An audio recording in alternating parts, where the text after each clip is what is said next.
পাতে পড়লে চাল কুমড়ো তৃপ্তি করে খাবে বাচ্চা থেকে বুড়ো। চাল কুমড়ো বানাতে যেমন সোজা আর খেতেও লাগে অসাধারণ। নারকেল কোড়া আর চিংড়ি মাছ দিয়ে চাল কুমড়ো রান্নাটা প্রায় হারিয়েই গেছে।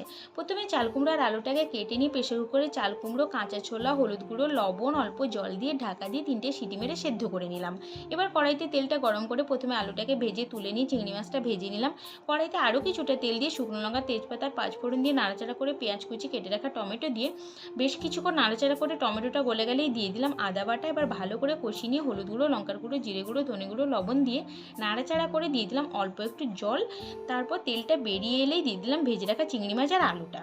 মশলার সাথে নাড়াচাড়া করে সেদ্ধ করে রাখা চাল কুমড়োটা দিয়ে নাড়াচাড়া করে নিলাম। ওপর থেকে দিয়ে দিলাম নারকেল কোড়া, দিয়ে ঢেকে দিলাম 10 মিনিটের জন্য লো ফ্লেমে। ঢাকা খুলে নাড়াচাড়া করে ওপর থেকে অল্প চিনি ছড়িয়ে নেড়ে নিয়ে নামিয়ে নিলাম।